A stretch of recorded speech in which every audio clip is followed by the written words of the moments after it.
Aujourd'hui, je vais vous parler du personnage Maul Killer. C'est un personnage apparu pour la première fois dans Le Pouvoir de la Force 2. Petit résumé de ces jeux vidéo. Dans le premier, Dark Vador trouve un apprenti, Galen Marek, qu'il renomme Starkiller. Sauf que Starkiller passe du côté lumineux, affronte son maître et finira par mourir.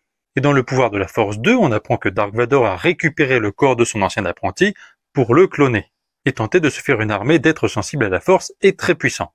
Parce que Starkiller est très puissant dans la Force. Dark Vador aura fait plusieurs expériences. Il y eut tout type de clones, beaucoup d'aberrants, beaucoup de clones qui ne sont pas finis, et il créera 2 clones parfaits. Le héros du jeu, le clone Starkiller, et l'apprenti sombre que l'on voit dans des scènes bonus du jeu. Mais il y a un 3e clone qui a réussi à arriver à maturité. Un clone mélangeant l'ADN de Dark Maul et de Starkiller. Une très mauvaise idée. Dark Vador, avec l'aide des technologies Kaminoan, réussira à créer ce clone. Un mélange hybride entre un Zabrak et un humain. Ce clone sera légèrement entraîné par Dark Vador, mais finira très vite par s'auto-détruire. Oui, s'auto-détruire.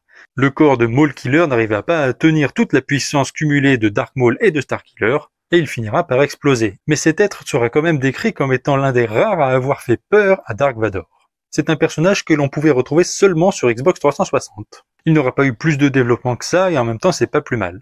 Il est un peu abusé, moi j'aime bien cette histoire, mais beaucoup ne l'aiment pas. Si on commence à faire des mélanges d'ADN, ça pourrait donner un peu tout et n'importe quoi comme histoire, et c'est très bien que ça en soit resté là. Même si c'est quand même un peu cool. Voilà, si cette vidéo vous a plu, n'hésitez pas à vous abonner à ma chaîne YouTube Curlon et que la force soit avec vous.